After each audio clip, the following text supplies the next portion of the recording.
Assalamualaikum warahmatullahi wabarakatuh. Sehat semua berserta orang-orang tersayangnya. Amin.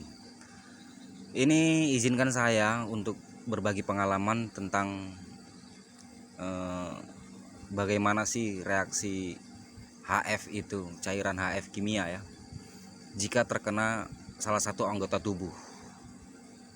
Nah, ini contohnya nih. Nih, jari manis ya. Nah, tuh.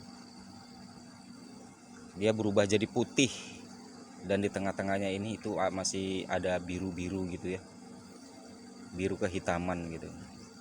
Nah, jadi langkah-langkah pertama jika kita ingin menggunakan HF cairan tersebut, gunakan APD yang standar kawan, semaksimal mungkin, mulai dari kacamata, handscon, dan masker gitu ya, karena sangat bahaya itu cairan HF. Buat penggiat-penggiat kimia mungkin tahu itu cairan HF itu asam apa gitu. Nah, jadi pengalaman saya sendiri itu terkena ini, itu yang pertama itu basuh dengan air. Nggak usah air hangat, air putih biasa, air zam-zam biasa saja sudah, sampai bersih. Nah, setelah itu segera konsumsi madu. Nah, itu ya dari pengalaman-pengalaman rekan-rekan kita juga yang terkena HF, konsumsi madu. Nah, setelah itu makan nasi secukupnya, lalu minum obat apa ya, asam mefenamat. Asam mefenamat itu satu kaplet aja. Nah, ini mefenamic acid ya. Ini saya sudah habis banyak ini, 1 2 3 4 5 6. Udah habis 5. Nah, biasanya saya itu pakai handscon tapi tidak bermasalah gitu, tidak ada masalah di jari-jari saya gitu kan, karena saya tahu kepekatan asam itu gitu. Makanya saya menggunakan handscon.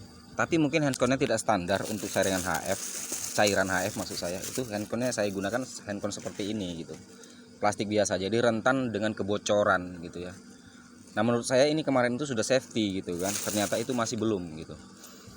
Tapi sebaiknya gunakan handscon double ya kalau memang kita menggunakan cairan HF. Nah, selanjutnya itu ini kenanya itu beberapa hari yang lalu, jam 1 siang.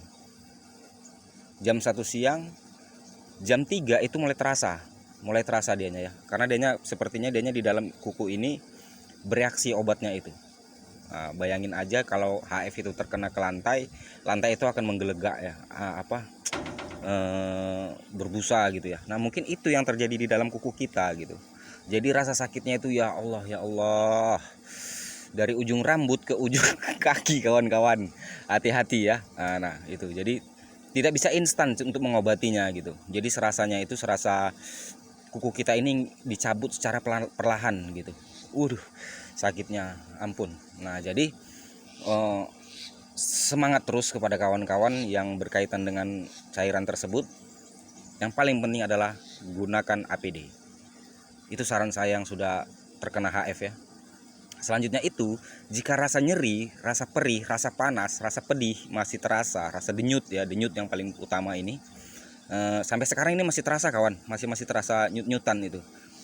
Jadi kalau kita mau tidur malam itu direndam aja pakai air es, dikompres, direndam. Nah gitu.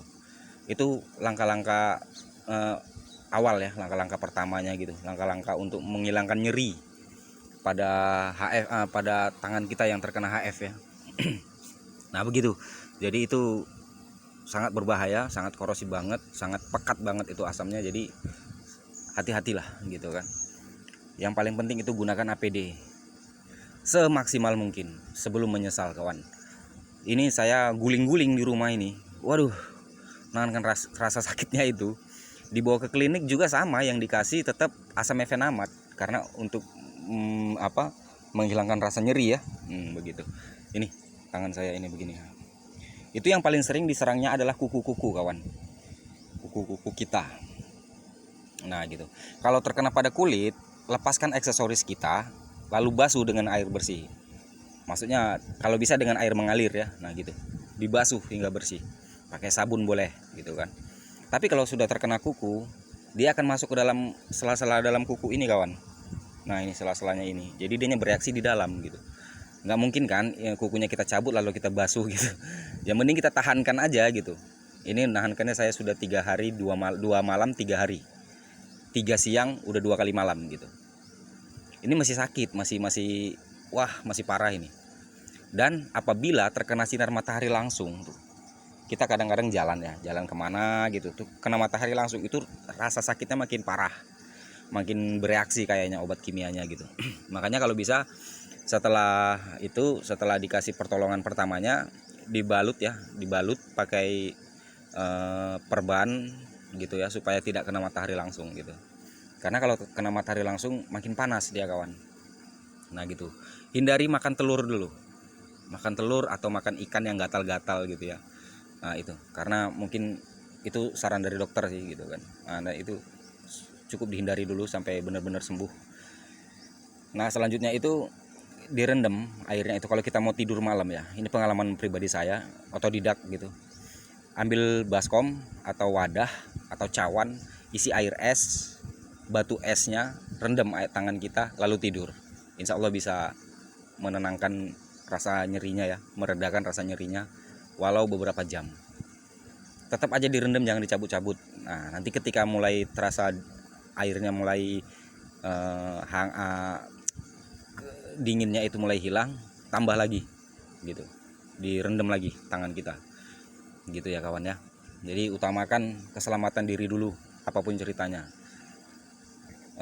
Jangan sepele dengan HF atau sama kegiatan kerja kita, jangan sepele.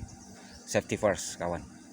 Saya memang bukan sepele, tapi mungkin ini kemarin itu kan ini untuk sekali pakai ya sebenarnya, satu kali pakai buang, dan ada kebocoran mungkin di sini itu di jari kelingking jari manisnya itu, jadi sehingga bisa menembus ya gitu, dan tidak sadar kalau ini terkena HF, guling-guling kawan, ampun. Nah gitu ya, jadi mohon kepada kawan-kawan penggiat kimia apalagi berkaitan dengan HF, sangat hati-hati.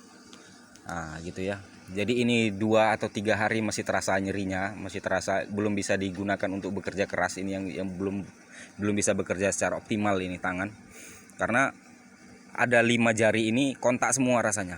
Nah, kontak semua ini 5 jari ini terasa sakit semua rasanya dari ujung kepala. Jadi rasa sakitnya itu sampai ke kepala kita kawan. Nah gitu ya, sendi-sendi kita ini terasa sakit nih, sendi-sendi ini terasa sakit semua nih.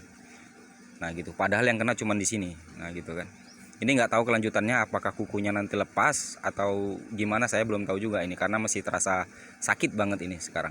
Ini saya tahan-tahanin karena kerja ya. Ya udah, demikian saran-saran dari saya, dari orang yang terkena HF, pengalaman pribadi saya. Semoga kawan-kawan yang ada di sana, penggiat kimia umumnya HF, sangat hati-hati, gunakan APD standar semaksimal mungkin. Tetap semangat kawan. Assalamualaikum.